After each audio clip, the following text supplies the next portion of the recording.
You want to hear how a quiet evening with a golden sunset turned into a war for my own backyard?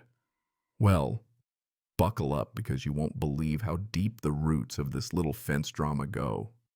Seriously, the first 3 lines of this story might make you laugh, or maybe spit out your coffee. Ready? Here goes. I always thought a fence was just a fence, something you built, admired, and forgot about. But the day I hammered in that last cedar board along my property line, standing there with sweat in my eyes and pride in my chest, I had no idea I was building a front line for the HOA battle of the decade. You know what I mean? The paint was barely dry when I spotted Karen across the street, arms folded, iPhone at the ready, like she'd been summoned by the smell of sawdust and personal freedom. Her blouse was flapping in the breeze, all righteous indignation and floral polyester. Not 3 minutes later, sirens echoed down our little street. No kidding. Karen had called the cops before I could even grab a beer. 2 cruisers pulled up, lights reflecting off the new wood like some kind of suburban interrogation scene. An officer stepped out, calm hand on his belt, and Karen ran up like she'd discovered a body. "He's building on our land," she screeched. "That fence is on HOA property." The cop turned to me, polite but already tired. "Sir, we got a complaint about unauthorized construction mines showing me your property lines." My heart thumped, not because I was worried, but because I knew how Karen operated. She lived for drama and she played to win. So I wiped my hands, smiled, and said, "Sure, officer. You'll want to see this." I brought out my secret weapon, a county-stamped survey map signed and sealed. I unrolled it right on the hood of his car, the ink still sharp, the lines clear. Karen tried to get a word in. You can't just make up maps, but the officer ignored her, studying the map like it was the final word in a courtroom. "Ma'am," he finally said, turning to her, "this fence is on his land." Karen's jaw dropped. No, literally dropped. She tried to argue, but the cop shut it down, told her to talk to her HOA board instead, and just like that, the cruiser rolled away, gravel crunching, leaving Karen red-faced and speechless. You'd think that would be the end, right? Not with Karen. Next morning, Rusty, my dog, was barking his head off. I found a white envelope pinned to my new fence. Big red letters. Urgent HOA notice. Inside, a letter from the HOA signed by Karen herself saying I was in violation, ordered to remove the fence, or else $500 a day in fines. I actually laughed. I had every deed, every record proving the fence was legal, but Karen wasn't just any neighbor, she was on the board. Now it made sense. I drove straight to the county office where old Mr. Peters, he'd helped me before, laughed. Stamped another certified map for me and told me not to let them bully me. By the time I got home, Karen was out there again, this time with 2 other board members and measuring tapes, conducting an inspection. I waved my stamped map, dared them to run their own survey. She huffed off, but that fake smile she shot over her shoulder told me she wasn't done. That night, I watched Karen circle my house twice in her white SUV headlights, crawling past my fence like she was casing the joint.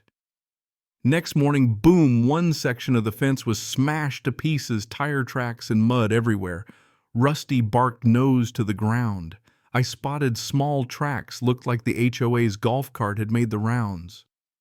Before I could even clean up, Karen showed up with another cop. There was an altercation, she claimed.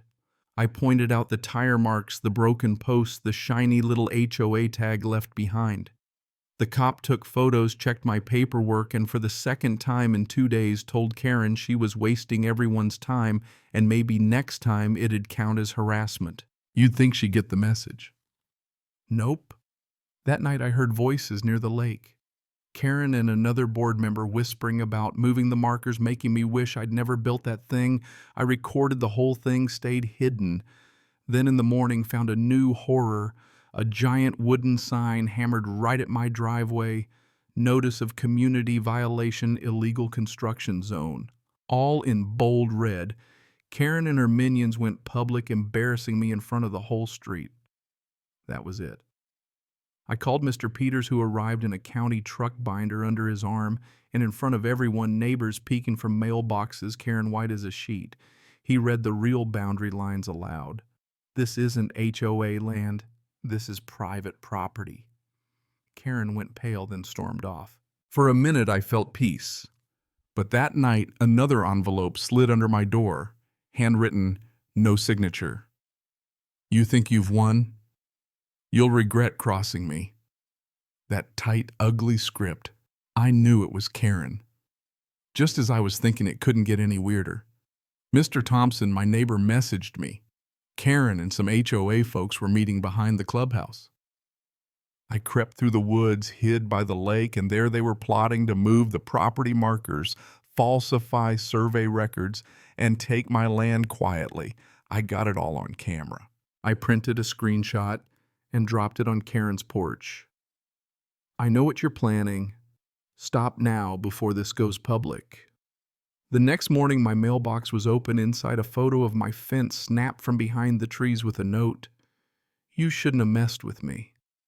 Tomorrow, you'll see what happens." And sure enough, at dawn, Karen and two construction guys were halfway through ripping down my fence. "This is our property now," she shouted. I pulled out my phone and filmed everything. The workers hesitated. The crowd of neighbors grew. And then sirens again. The same officer showed up, reviewed my video, looked at my official documents, and for the first time, Karen lost control. He ordered her to stop, read her the charges: trespassing, destruction of property, and as the crowd watched, he cuffed her, marched her to the cruiser. She screamed, "You think you've won? I know things about this neighborhood you don't." But nobody came to her defense. Not one.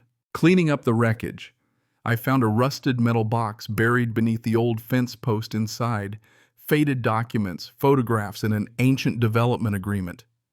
Turns out my property was never supposed to be part of the HOA, reserved as an environmental buffer, untouchable.